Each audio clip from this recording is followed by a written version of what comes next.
Schock is recognized. Thank you, Mr. Chairman. A couple questions. Last year I served on the Transportation Infrastructure Committee, and I was very excited to see that the highway bill remains a priority of the President, and I was interested to see it in the President's budget. Can you tell me where in the budget the funds are for the highway bill? Well, the President's budget makes clear that we have a set of priorities in surface transportation that I think will take some work for us to go through with the Congress to agree on. We've expanded some of the definitions of what we would want to do with the surface transportation bill to get into some of the technologies of the future. And I think that as far as paying for it goes, what we've done is we've shown that we need to pay for it. We can't afford to do it without paying for it, but we're going to have to work together on a bipartisan basis to come up with the program and the funding mechanism to do it. So we have indicated that it will be paid for, but we have not specified the particular revenues. What we have said is that we have to have both because we can't afford to do the spending without the revenues.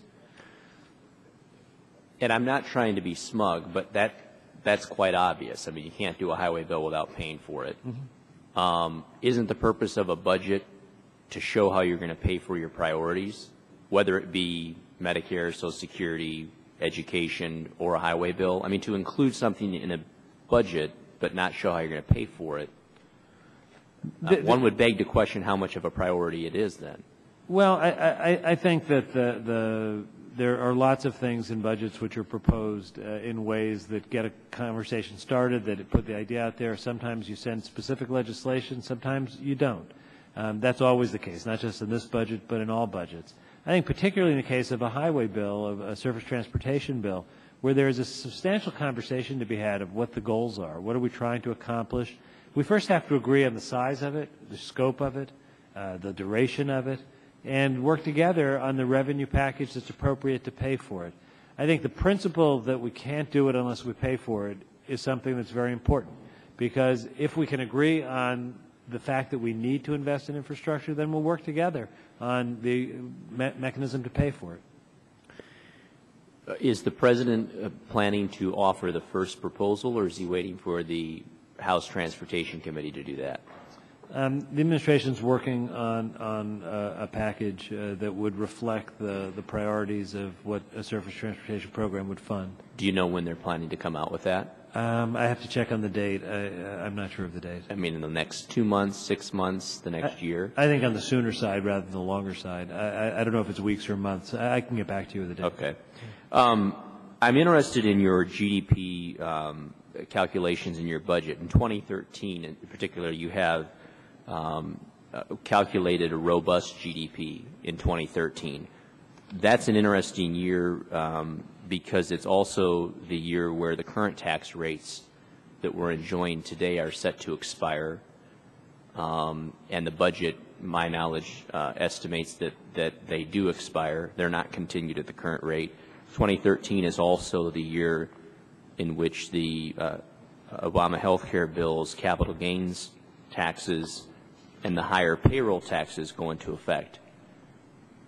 Those don't seem to be conducive to strong GDP. I mean, is that, I'm just curious how 2013, how you're predicting such strong growth. The projections for GDP growth flow from our view of how we're going to recover from what has been a very deep and historic recession. So it's not a normal period of time. It's a period of time where we've looked to the recovery from other financially led recessions. We frankly have said this is deeper, so it's going to take longer. So our growth path out of it is a bit slower. In the first year, we're a little more pessimistic than some. We get a little more optimistic actually beyond 13, where our view is that we will get back to where the economy would have been but for the recession. There are other forecasters who say we've had a permanent loss of economic capacity. We don't believe that. But our assumptions are related to the historical analysis of recoveries from financial recessions. In terms of the tax rates, particularly at the high end, I would just note that the tax rates that would be in effect when we see the expiration of the lower rates for the top bracket would put us in the same place where we were when we had a period of unprecedented long economic growth in the 1990s. So they're tax rates that we know to be consistent with economic growth. Thank you. All right, thank you. Ms.